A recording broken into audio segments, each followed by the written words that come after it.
யோவாசின் வர்த்தமானங்கள் அதிகாரம் 24. யோவாஸ் ராஜாவாகிறபோது 7 வயதாயிருந்து 40 வருஷம் எருசலேமில் அரசாண்டான். பெயர்சபா பட்டணத்தாளான அவன் தாயின் பேர் சிபியாள். ஆசாரியனாகிய யோய்தாவின் நாளெல்லாம் யோவாஸ் கர்த்தரின் பார்வைக்கு செம்மையானதைச் செய்தான். அவனுக்கு யோய்தா 2 ஸ்திரீகளை விவாகம் செய்து கொடுத்தான். அவர்களால் குமாரரையும் குமாரத்திகளையும் பெற்றான். அதற்கு பின்பு கர்த்தருடைய ஆலயத்தை புதுப்பிக்க யோவாஸ் விருப்பம் கொண்டான். அவன் ஆசாரியரையும் லேவியரையும் கூடிவரச் செய்து அவர்களை நோக்கி, நீங்கள் யூதா பட்டணங்களுக்கு புறப்பட்டு போய் உங்கள் தேவனுடைய ஆலயத்தை வருஷா வருஷம் பழுது பார்க்கிறதற்கு இஸ்ரவேலெங்கும் பணம் சேகரியுங்கள். இந்த காரியத்தை தாமதமில்லாமல் செய்யுங்கள் என்றான். ஆனாலும் லேவியர் தாமதம் பண்ணினார்கள். அப்பொழுது ராஜா யோய்தா என்னும் தலைவனை அழைப்பித்து சாட்சியின் வாசஸ்தலத்துக்கு கொடுக்க கர்த்தரின் தாசனாகிய மோசே கட்டளையிட்ட வரியை யூதாவினிடத்திலும் எருசலேமியரிடத்திலும் இஸ்ரவேல் சபையாரிடத்திலும் வாங்கி வருகிறதற்கு லேவியரை நீர் விசாரியாமற் போனதென்ன? அந்த பொல்லாத ஸ்திரீயாகிய அத்தாலியாவுடைய மக்கள் தேவனுடைய ஆலயத்தை பலவந்தமாய் திறந்து கர்த்தருடைய ஆலயத்திலுள்ள பிரதிஷ்டை பண்ணப்பட்டவைகளையெல்லாம் பாகால்களுக்காக செலவு பண்ணி போட்டார்களே என்றான். அப்பொழுது ராஜாவின் சொற்படி ஒரு பெட்டியை உண்டாக்கி அதை கர்த்தருடைய ஆலயத்து வாசலுக்கு புறம்பே வைத்து, கர்த்தரின் தாசனாகிய மோசே வனாந்திரத்தில் இஸ்ரவேலுக்கு கட்டளையிட்ட வரியை கர்த்தருக்கு கொண்டு வாருங்கள் என்று யூதாவிலும் எருசலேமிலும் பறைசாற்றுவித்தார்கள். அப்பொழுது எல்லா பிரபுக்களும் எல்லா ஜனங்களும் சந்தோஷமாய் கொண்டு வந்து பெட்டி நிறைய அதிலே போட்டார்கள். வெகுபணம் உண்டென்று கண்டு லேவியர் கையால் அந்த பெட்டி ராஜாவின் விசாரிப்புக்காரர் அண்டையிலே கொண்டு வரப்படும்போது ராஜாவின் சம்பரதியும் பிரதான ஆசாரியனுடைய விசாரிப்புக்காரனும் வந்து பெட்டியில் இருக்கிறதை கொட்டி எடுத்து அதை திரும்ப அதன் ஸ்தானத்திலே வைப்பார்கள். இப்படி நாளுக்கு நாள் செய்து மிகுந்த பணத்தை சேர்த்தார்கள். அதை ராஜாவும் யோய்தாவும் கர்த்தருடைய ஆலயத்தின் வேலையை விசாரிக்கும் ஊழியக்காரர் கையிலே கொடுத்தார்கள். அதனால் அவர்கள் கர்த்தருடைய ஆலயத்தை புதுப்பிக்கும்படி கல் தச்சரையும் தச்சரையும் கர்த்தருடைய ஆலயத்தை பழுது பார்க்கும்படி கொற்றரையும் கண்ணாரையும் கூலிக்கு அமர்த்திக் கொண்டார்கள். அப்படி வேலையை விசாரிக்கிறவர்கள் தங்கள் கையினாலே வேலையை நடந்தேற பண்ணி தேவனுடைய ஆலயத்தை அதன் முந்தின சீருக்கு கொண்டு வந்து அதை பலப்படுத்தினார்கள். அதை முடித்து தீர்ந்த பின்பு மீந்த பணத்தை ராஜாவுக்கும் யோய்தாவுக்கும் முன்பாக கொண்டு வந்தார்கள். அதனாலே கர்த்தருடைய ஆலயத்தில் செய்யப்படும் பணிமுட்டுகளையும் ஆராதனை பலி முதலியவைகளுக்கு வேண்டிய பணிமுட்டுகளையும் கலசங்களையும் பொற்பாத்திரங்களையும் வெள்ளி பாத்திரங்களையும் பண்ணுவித்தான். யோய்தாவின் நாளெல்லாம் நித்தம் கர்த்தருடைய ஆலயத்திலே சர்வாங்க தகன பலிகளை செலுத்தி வந்தார்கள். யோவாசின் ராஜ்யபாரத்தை பற்றி இந்த வசன பகுதியில் பொதுவாக சொல்லப்பட்டிருக்கிறது. யெகூவின் 7ஆம் வருஷத்தில் யோவாஸ் ராஜாவானான். அவன் எருசலேமிலே 40 வருஷம் ராஜ்யபாரம் பண்ணினான். பெயர்சபா ஊராளாகிய அவனுடைய தாயின் பேர் சிபியாள். யெகூ 10 கோத்திரத்தாரின் 10வது ராஜா. ஆசாரியனாகிய யோய்தா ஜீவனோடு இருந்த நாளெல்லாம் யோவாசுக்கு போதகம் பண்ணினான். கர்த்தருடைய நியாயப்பிரமாணத்தையும் சாட்சி ஆகமத்தையும் யோய்தா யோவாசுக்கு போதகம் பண்ணினான்.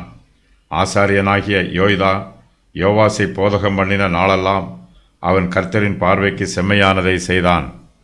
யோவாசுடைய ராஜ்யபார காலத்தில் அவன் மேடைகளை மாத்திரம் அகற்றவில்லை. ஜனங்கள் இன்னும் மேடைகளில் மேல் பலியிட்டு தூபம் காட்டி வருகிறார்கள். யூதா தேசத்தின் எல்லா பாகங்களிலும் மேடைகள் அகற்றப்படாமல் இருக்கிறது. யூதா ஜனங்கள் மேடைகளின் மேல் பலியிட்டு அங்கே தூபம் காட்டி வருகிறார்கள். அவர்கள் மேடைகளில் பலியிட்டாலும் இஸ்ரவேலின் தேவனாகிய கர்த்தருக்கே பலியிடுகிறார்கள். எருசலேமிலே கர்த்தருடைய ஆலயம் இருக்கிறது. அங்கே கர்த்தருக்கு பரிசுத்தமான பலிபீடமும் இருக்கிறது. யூதாவின் ஜனங்களோ எருசலேமுக்கு வந்து கர்த்தருடைய ஆலயத்தில் உள்ள பலிபீடத்திலே பலி செலுத்தாமல் யூதா தேசத்தில் அங்கங்கே கட்டப்பட்டிருக்கிற மேடைகளிலே கர்த்தருக்கு பலி செலுத்துகிறார்கள். யூதா தேசத்தின் ராஜா செம்மையானவனாய் இருந்தால் ஜனங்கள் கர்த்தரை ஆராதிக்க எருசலேமுக்கு வருகிறார்கள். ராஜா துன்மார்க்கனாய் இருந்தால் ஜனங்கள் தங்கள் ஊரில் உள்ள மேடைகளிலேயே கர்த்தருக்கு பலி செலுத்த ஆரம்பித்து விடுகிறார்கள். யூதா தேசத்தின் ராஜா துன்மார்க்கனாய் இருக்கும்போது ஜனங்களும் துன்மார்க்கராய் இருக்கிறார்கள். தேசத்தின் ஓரிடத்திலிருந்து மற்றொரு இடத்திற்கு பிரயாணம் பண்ணுவது பாதுகாப்பாக இல்லை. யூதா தேசத்திலே திருடர் பயமும் கொலை பாதகர் பயமும் அதிகமாக இருக்கிறது. ஜனங்கள் எருசலேமுக்கு பிரயாணம் பண்ண பயப்படுகிறார்கள்.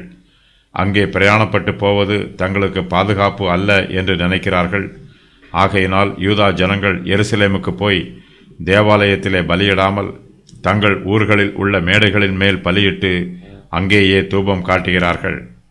எருசலேமில் கட்டப்பட்டிருக்கிற தேவாலயமும் இப்போது பரிசுத்தமாயில்லை. அங்கே ஆராதனைகள் ஒழுங்காக நடைபெறவில்லை. கர்த்தருடைய ஆலயம் எப்படி இருக்க வேண்டுமோ அப்படி இல்லை. இதனால் யூதா ஜனங்கள் எருசலேமில் உள்ள கர்த்தருடைய ஆலயத்திற்கு போக பிரியப்படவில்லை.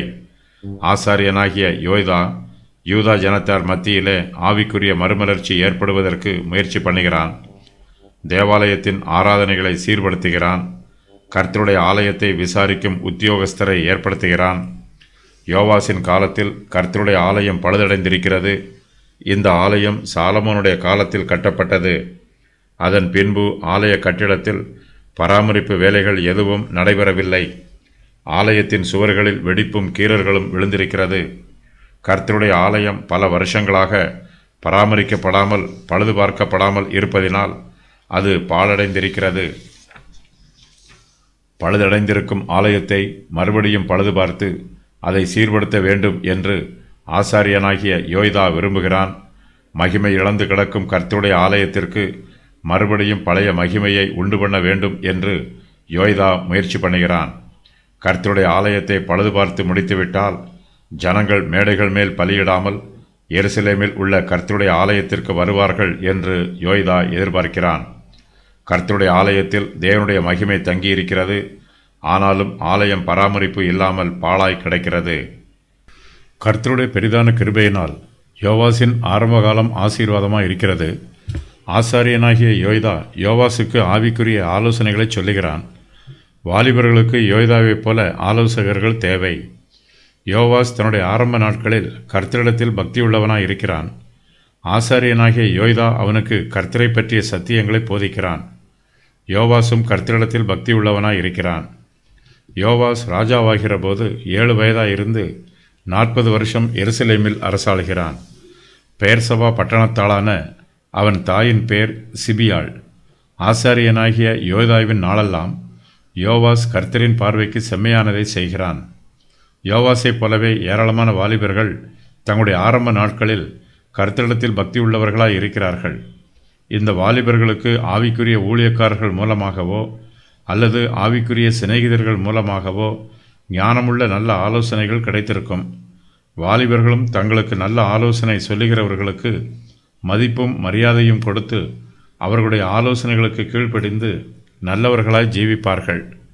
நாம் பாவத்தில் ஜீவிக்கும்போது கர்த்தருடைய ஊழியக்காரர்கள் நம்மை எச்சரிக்கிறார்கள். நாம் கர்த்தருக்கு பயந்து தீமையை விட்டு விலக வேண்டும் என்றும் கர்த்தரை நம்பி நன்மை செய்ய வேண்டும் என்றும் ஊழியக்காரர்கள் நமக்கு நல்ல ஆலோசனைகளை சொல்லுகிறார்கள். யோவாசுக்கு ஆசாரியனாகிய யோய்தா மூலமாக எச்சரிப்பின் வார்த்தைகளும் ஆசீர்வாதமான வார்த்தைகளும் உண்டாயிற்று. யோவாசைப் போலவே நம்முடைய ஜீவியத்தில் ஆவிக்குரிய ஆலோசகர்கள் நமக்கு கிடைத்திருப்பது மிகப்பெரிய ஆசீர்வாதம். தீர்க்க தரிசனம் இல்லாத ஜனங்கள் சீர்கெட்டு போவார்கள். நமக்கு ஆவிக்குரிய ஆலோசனைகள் சொல்ல ஒருவரும் இல்லை என்றால் நம்முடைய ஆவிக்குரிய ஜீவியம் நிலையில்லாமல் தடுமாறும். வாலிபரின் அன்றாட ஆவிக்குரிய ஜீவியத்திலும் அவர்களுடைய திருமண காரியங்களிலும் அவர்களுக்கு ஆவிக்குரிய ஆலோசனைகள் அதிகமாய் தேவைப்படுகிறது. யோவாசுக்கு யோய்தா 2 ஸ்திரீகளை விவாகம் செய்து கொடுக்கிறான். அவர்களால் யோவாஸ் குமாரரையும் குமாரத்திகளையும் பெறுகிறான். யோய்தா யோவாசுக்கு ஒரு ஆவிக்குரிய தகப்பனாக இருந்து அவனை பராமரித்து வருகிறான். யோவாஸ் வயதில் சிறியவன். யோய்தா அவனுக்கு தேவையான ஆவிக்குரிய ஆலோசனையை கூறி அவனை நன்றாக வளர்த்து வருகிறான். வாலிபர்களில் சிலர் கர்த்தருக்கு வெளிப்படையாக ஊழியம் செய்கிறார்கள். அவர்களுடைய இருதயத்தில் கர்த்தருக்கு பயப்படும் பயமும் உண்மையான மனமாற்றமும் ரட்சிப்பின் அனுபவமும் இல்லாமலேயே அவர்கள் கர்த்தருக்கு ஊழியம் செய்வார்கள். ஒருவேளை அவர்கள் செய்யும் ஊழியங்களுக்கு அவர்களுடைய கல்வி அறிவு, பொருளாதார வசதிகள் உதவி செய்யலாம். ஆனாலும் அவர்களுடைய இருதயத்தில் ரட்சிப்பின் அனுபவம் இல்லை என்றால் அவர்களால் கர்த்தருக்கு உண்மையான ஊழியத்தை செய்ய முடியாது.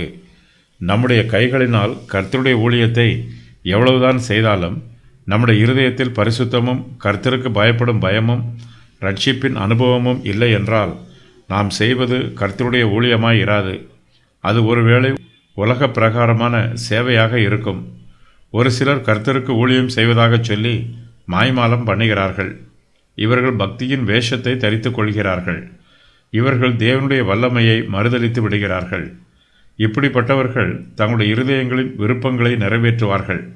ஆனால் இவர்கள் கர்த்தருடைய சித்தத்தை நிறைவேற்ற மாட்டார்கள். யோவாஸ் சிறு வயது முதல் தேவாலயத்தில் வளர்ந்தவன். அப்போது தேவாலயம் பழுதடைந்திருக்கிறது. தேவாலயத்தை பழுது பார்க்க வேண்டும் என்னும் ஆர்வம் யோவாசின் மனதில் ஆழமாய் பதிந்திருக்கிறது. ஆசாரியனாகிய யோய்தாவிடம் ஆலயத்தை பழுது பார்க்க வேண்டும் என்னும் ஆர்வம் இருக்கிறது. ஆனால் யோய்தாவின் ஆர்வத்தை விட யோவாசின் ஆர்வமே மிகவும் அதிகம். கர்த்தருடைய ஆலயத்தை புதுப்பிக்க யோவாஸ் விருப்பம் கொள்கிறான்.